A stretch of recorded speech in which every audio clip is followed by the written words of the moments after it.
महागठबंधन जैसे किसी गठबंधन का अस्तित्व तो नहीं बचा है। अब लगभग 15 सीटों पर इनका जिस सीट पर मुकेश सहनी लड़ना चाहते थे उस सीट पर भी राजद का उम्मीदवार उनके खिलाफ लड़ेगा। और कमोबेश पूरे बिहार में भ्रष्टाचार के अनेक बड़े मामले चल रहे हैं लालू जी पर और तेजस्वी यादव। ये मुकाबला एक तरफा है। बिहार की सियासत में एक बार फिर से हलचल मच गई है।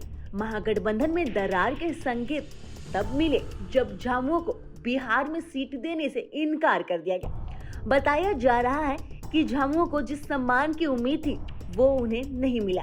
अब इस पूरे मामले में जेडीयू नेता ने आग में घी डालने का काम किया। उन्होंने चुटकी लेते हुए कहा, झामुमो ने झारखंड में आरजेडी को पूरा सम्मान दिया, सीटें दी, साथ चलने का मौका दिया, लेकिन आरजेडी ने वही सम्मान बिहार में जेएमएम को नहीं दिया। ये अपमान है। इतना ही नहीं, उन्होंने आगे ये भी कहा कि जेएमएम को झारखंड में आरजेडी के साथ गठबंधन पर फिर से सोचने की जरूरत है। अब देखिए, जो भी वो करना चाहें ये उनका अधिकार है कि इन्हें वो उम्मीदवार नामित करें, लेकिन महागठबंधन जैसे किसी गठबंधन का अस्तित्व तो नहीं बचा है।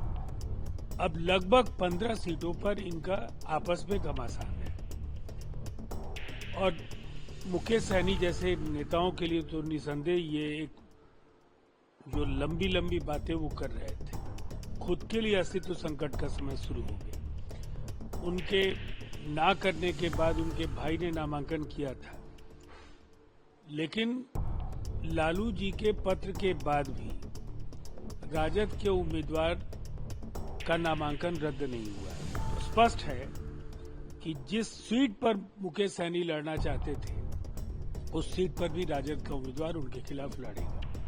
और कमोबेश पूरे बिहार में, चाहे वो लेफ्ट के लोग हों, वीआईपी के लोग हों, राजद के लोग हों, कांग्रेस के लोग हों, एक दूसरे के खिलाफ लड़ेंगे। नेता तय नहीं है। जो बैगेज है जंगल राज का वो उनके साथ है।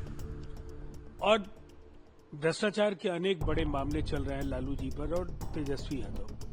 ये मुकाबला एक तरफा है। बिहार के मुख्यमंत्री नीतीश कुमार के नेतृत्व में फिर से एनडीए की सरकार बनेगी। सर, जो झारखंड मुक्ति मोर्चा है उन्होंने बिहार से अपने उम्मीदवार वापस ले लिए हैं और ये आरोप लगाया है कि जो पॉलिटिकल कॉन्स्पिरेसी है वो उनके साथ हुई है राष्ट्रीय जनता दल और कांग्रेस के निशाने पे। उन्होंने ये भी कहा है कि वो झारखंड में कांग्रेस के साथ जो उनका गठबंधन है उसके बारे में भी विचार करेंगे। देखिए, निसंदेह मैंने पहले भी कहा था कि बिहार का जो साइड इफेक्ट है वो झारखंड में दिखेगा। और जेएमएम के अंदर अगर जरा भी नैतिकता और आत्मसम्मान बचा हो तो राजद के खिलाफ उन्हें कार्रवाई करनी चाहिए और गठबंधन के बाहर का रास्ता वहां झारखंड में दिखाना चाहिए। बिहार में जेएमएम का अपमान हुआ है। समान परिस्थिति थी राजद की झारखंड में, उनकी कोई हैसियत नहीं थी, लेकिन उनको ज्यादा सीटें मिली। और बिहार में उन्होंने जेएमएम की चिंता तक नहीं की। अभी झारखंड सरकार के एक मंत्री का बयान भी आया है। तो निसंदेह ये बिहार का चुनाव महागठबंधन या इंडिया ब्लॉक के लिए आने वाले समय में भी कई चुनौतियों को लेकर आ रहा है। प्रभातखबर.com, विश्वास वही, रफ्तार नहीं।